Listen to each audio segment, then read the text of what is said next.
Welcome to Alaska EdVenture, hosted by Dr. Meinert, Superintendent of the Fairbanks North Star Borough School District. This award-winning podcast is your gateway to the heart of Alaska's educational landscape. In each episode, we'll explore the unique perspectives of guests who are shaping education in the last frontier.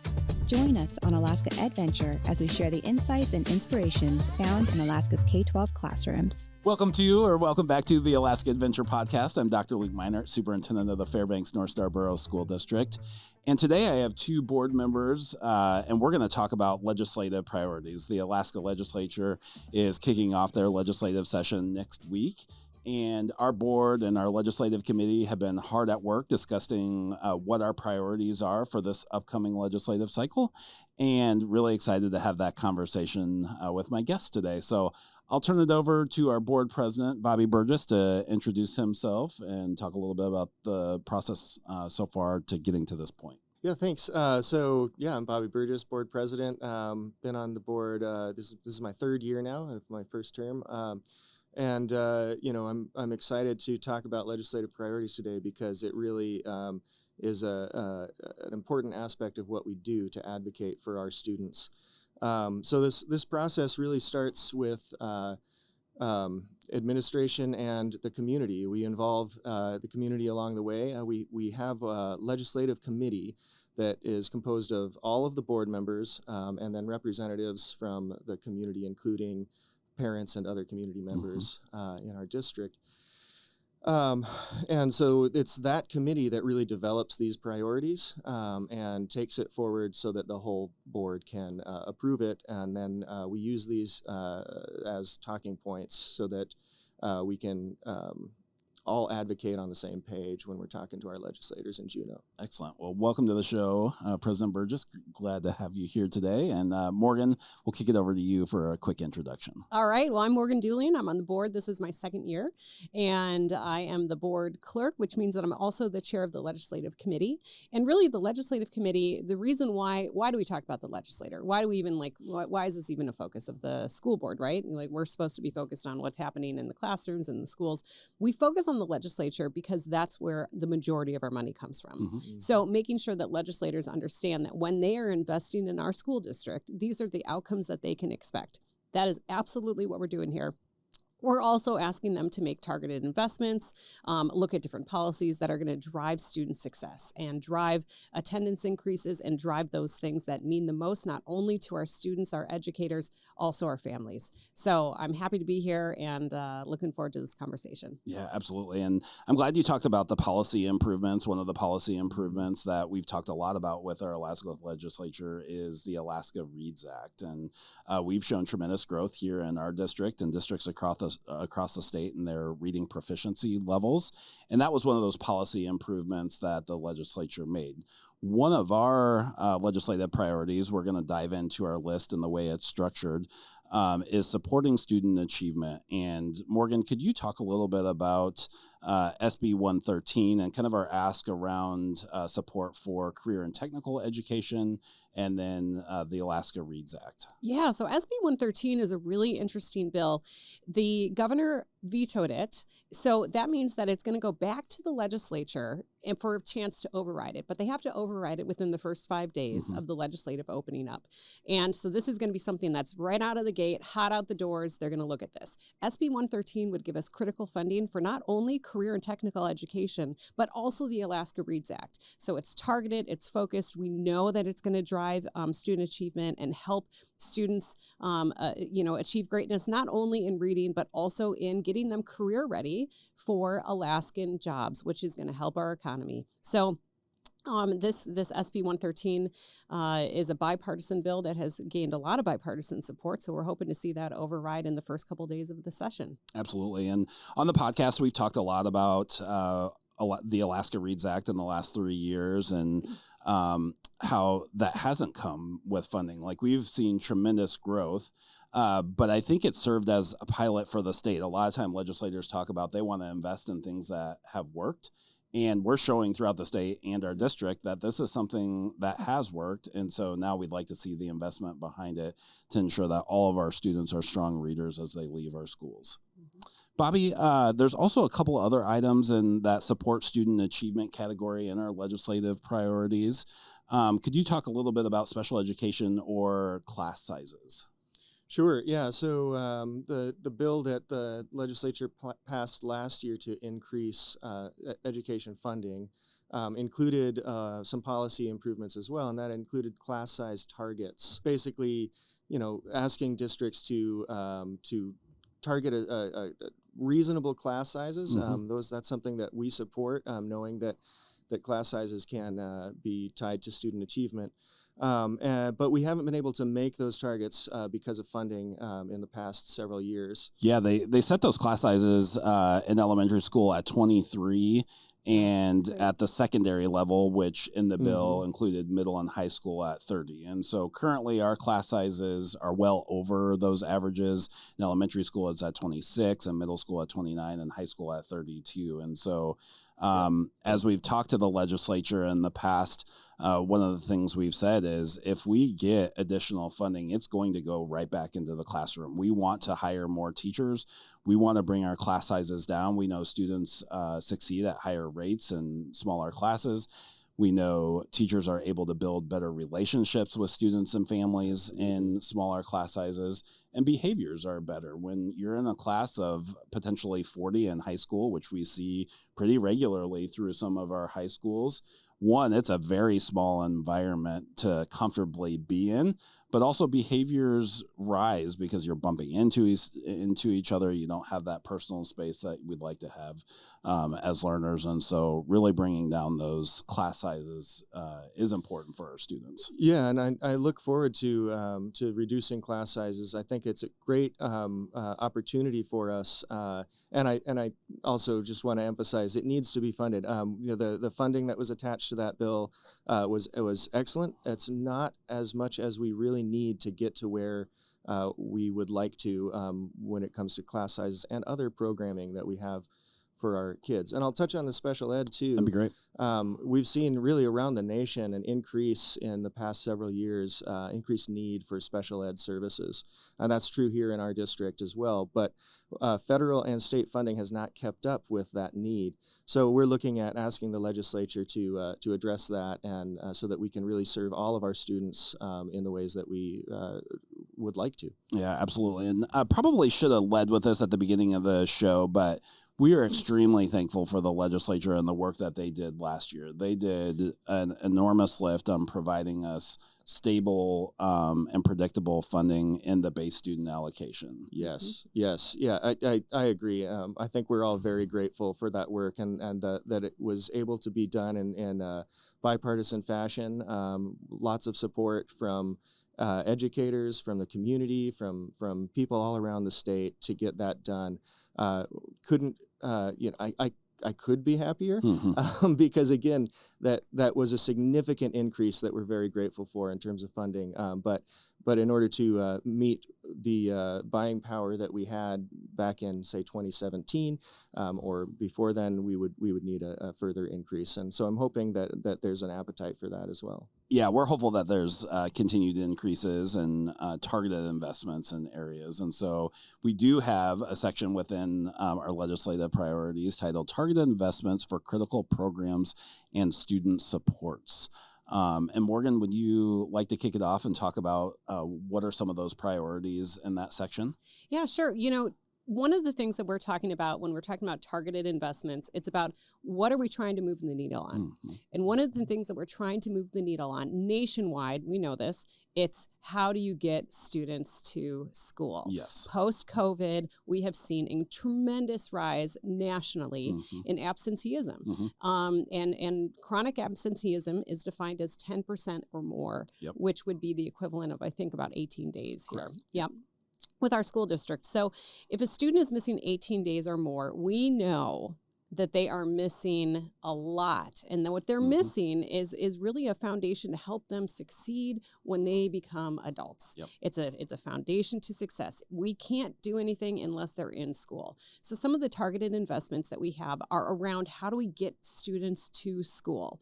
First thing, Transportation. Yes. We know that we have to subsidize transportation. What does that mean? That means that the money that we want to go to classrooms, we have to hold back a little of that so that we can put it towards transportation. We don't receive enough money. Statewide, no districts do receive enough money to get students to school. So that's a targeted investment. Another thing that we're focused on right now is how do we potentially address feeding kids in school. We know that if you're able to feed kids and offer free or reduced cost breakfast and lunch, you're going to see absenteeism go down. You're going to see more kids coming to school. Why? Because they know that they're going to get a meal there.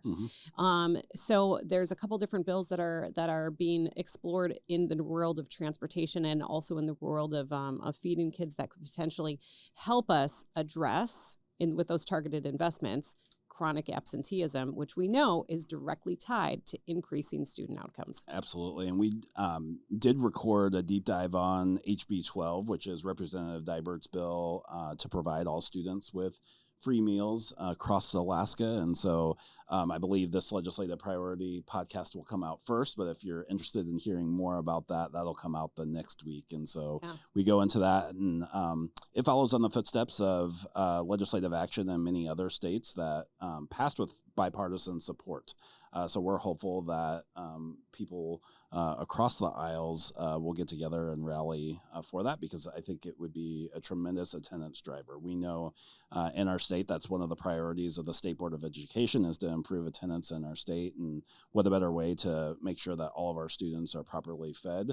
And we know that that's a driver to school. Well, and I think that another thing that we're looking at is deferred maintenance as well. Yes. And so deferred maintenance, what does that look like? Oh, how is that tied to educational outcomes? Well, with an increase in career and technical education needs innovation in labs. We know that careers are changing rapidly with the rise of new technologies, with the rise of AI. So how can we prepare our students for a workforce that is like changing at the speed of light? To do that, we will need more lab space. We will need more technologies, more cutting edge things into schools, especially in the secondary level. And deferred maintenance kind of helps us get there, because it helps us provide the rooms and the labs and the technology for students to be able to succeed and help with our workforce. Absolutely. And really just ensuring that our buildings are safe learning environments for all of our students. Yes. Yeah, the state's fallen way behind on providing major maintenance and construction funds to schools throughout the state. We feel like this is a growing issue that's going to snowball out of control if the legislature doesn't start investing in our schools throughout the state. Many of our schools were built in the 70s, and so they're coming to a point where without major maintenance, they're literally falling apart in some instances. And so I love the idea of getting to a point where the state's funding innovative spaces for our students. But currently what we're asking for is roofs and boilers and new windows and doors to provide those safe spaces for our students. Let's go to policy improvements. And so we have three things listed currently in our legislative priority under policy improvements: health benefits, providing a defined benefit retirement system for our educators, and then talking a little bit about federal impact aid. So health benefits, we know, are the number one cost measure that's going to prohibit and be prohibitive to like all areas of business, of government. Anybody who provides health insurance is going to be looking at premium increases. Yeah. We know that that's happening nationally. We are not immune to that.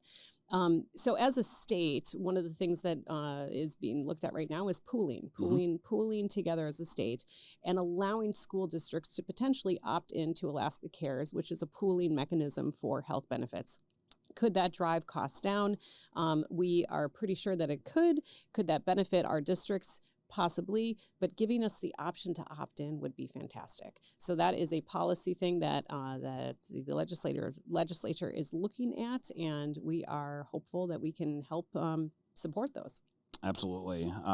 From a district perspective, any option that is available to districts to potentially opt in, I think, is a great thing. And so both the Senate and the House have bills that'll be working through their respective bodies this legislative session. And I thought you captured it nicely that one of our biggest cost factors that's increasing year after year is health benefits. And so any relief on that for the school district provides dollars that can go back directly into student learning. Mm-hmm. And in turn, too, if we can provide better options for health insurance for our staff, yes. it makes recruitment and retention that much easier. Hugely. I mean, that's the number one thing that we spend money on in the district is our personnel.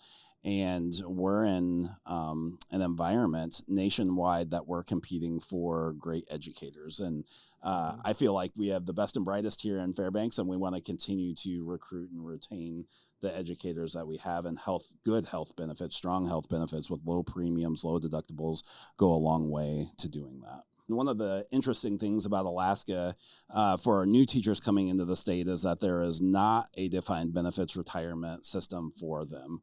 We are actually the only state in the country that doesn't have at least a hybrid system of defined benefits. And so this has been one of those things that as we talk to the legislature, we think that it could be a recruitment tool to encourage people to come to Alaska and keep people here within the state to educate our students if we create a new defined benefit retirement system for our educators. So, Bobby, could you talk a little bit about that? Yeah, I think it's a really important aspect of attracting teachers and other staff and encouraging them to stay in the district. And really, this is an issue that goes beyond just our teachers and our school districts, because the defined benefit system also affects state employees. Absolutely. I'm a state employee, mm-hmm. and I sometimes it's one of the things that keeps me up at night is wondering about how secure my retirement is going to be. I'm tier 4, so I think having our educators and our staff having those same kinds of questions, that can be a big deal for someone who's trying to decide whether or not to stay with the district or stay in the state in general. So I think that improving our retirement system for our teachers and switching to a defined benefit can go a long way in encouraging folks to stick around and really to attract, like we were saying, the best and the brightest, and help them stay here. Absolutely. We want them to stay in Alaska. I can't count how many times over the last 3 or 4 years as I've been visiting schools and talking to educators, a lot of times when our educators are hitting that 5-year mark, mm-hmm. and we're talking about, oh, are you coming back next year? And they're like, nope, we're moving home, or we're moving to the lower 48, and it's directly tied to the retirement system.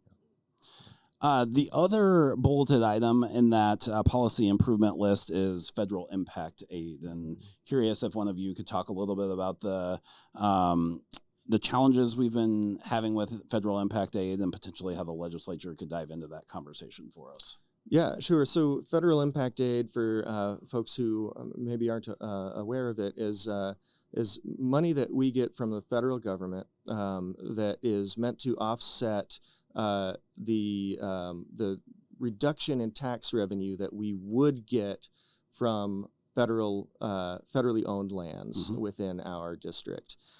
So in other words, if there were not a military base or other federally owned lands, that would be taxable properties that would generate revenue for our borough, which could then go towards education.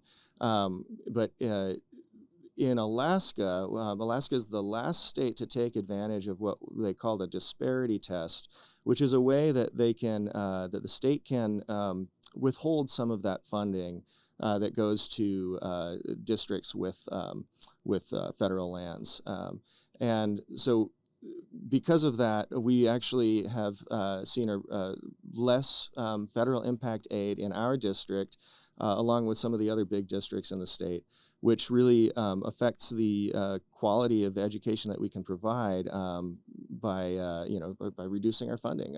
So it's been a big impact of millions of dollars to our district for many years now, mm-hmm. And we would like to see changes made to the way that federal impact aid is distributed, so that it's in line with what all the other 49 states are doing. Absolutely. And I do want to give a shout out to Representative Prox. He's actually been at the front lines of this conversation for the last 6 months or so. Representative Prox and our senior analyst or data analyst here on our side, Ellis Ott, have been having some great conversations at the state level about changes and what the state can do to help districts with federal impact aid and ensure that we have the funding available to provide the services we want for our students, and especially our military connected students. I mean, that's where a lot of this funding is, where it would come from, but we're not having the funding back to directly support our military student population, which we would love an investment there. All right, we're almost through our list. We're all the way down to adequate and sustainable funding for education, and it kind of goes back to the top of the show, but talking about the base student allocation and the school funding formula, there's a couple bulleted items there that our legislative committee has asked for. Yeah, and I can take this a little bit. When you look at your business, right? Any type of business, any type of household income.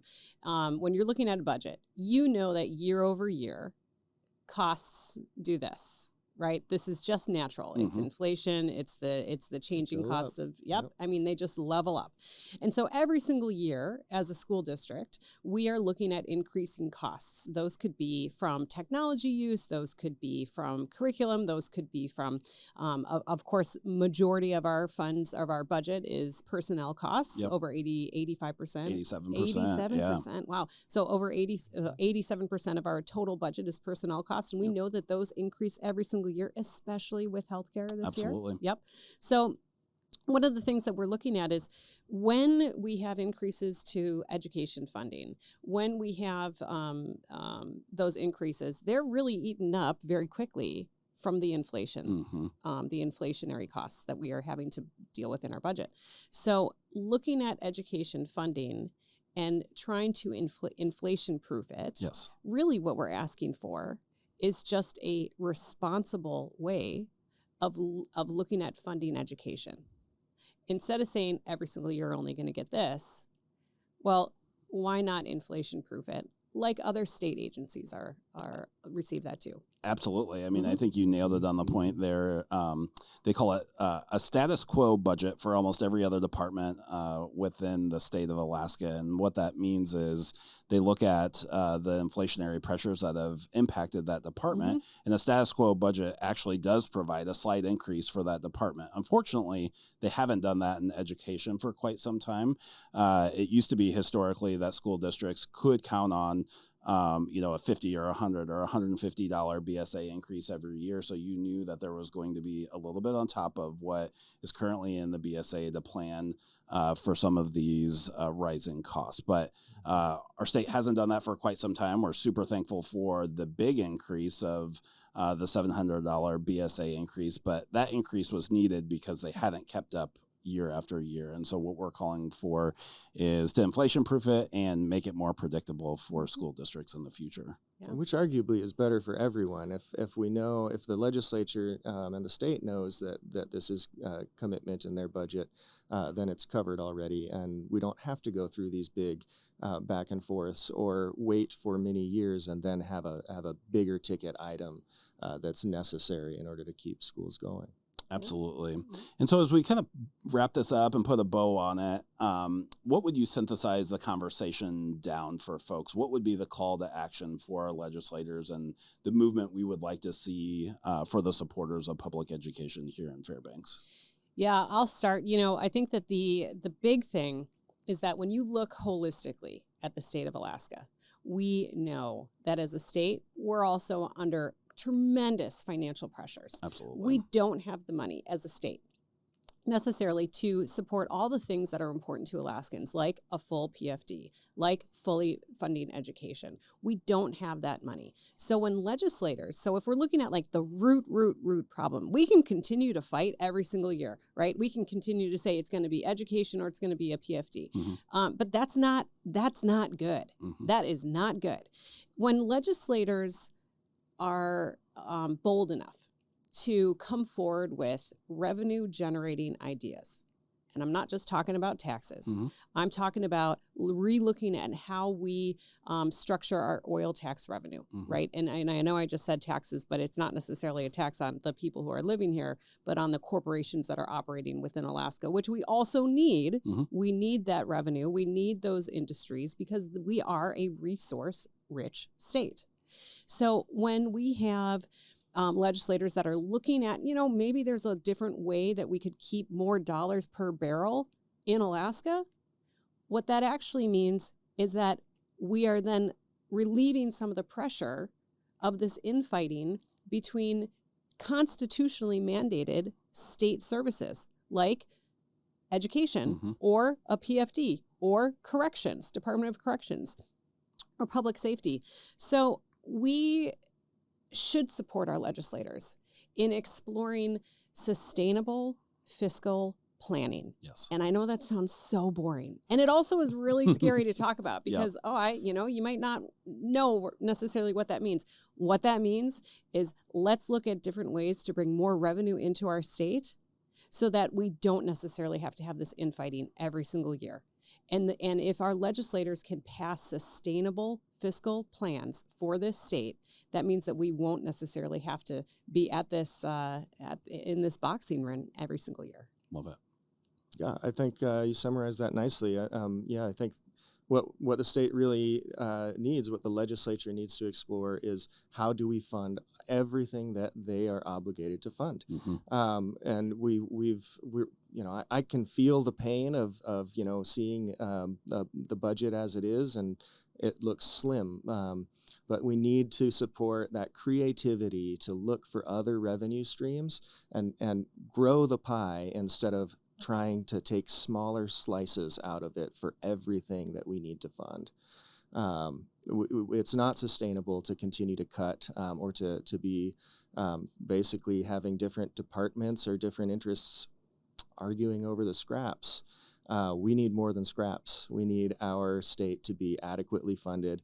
And so that's the call that we have for our community, is to support our legislators when they are exploring those different revenue streams and looking at ways to grow that pie. Love it. Well, thank you to both of you for being on the podcast today. Thanks for our legislative committee to getting us to this point where we have this robust list to prioritize our focus for this legislative cycle. And good luck to our interior delegation that's in the process of heading down to Juneau. We look forward to continued conversation throughout the legislative session. If you're a listener and you're here in Alaska, here in Fairbanks, if you have questions about anything that we went over today, my office would love to work with you and how to best advocate for public schools within the state. And we're looking forward to a productive legislative cycle. So thank you for the work that both of you do in service of our students and the state. And this is another episode of the Alaska EdVenture podcast. We'll catch you next time.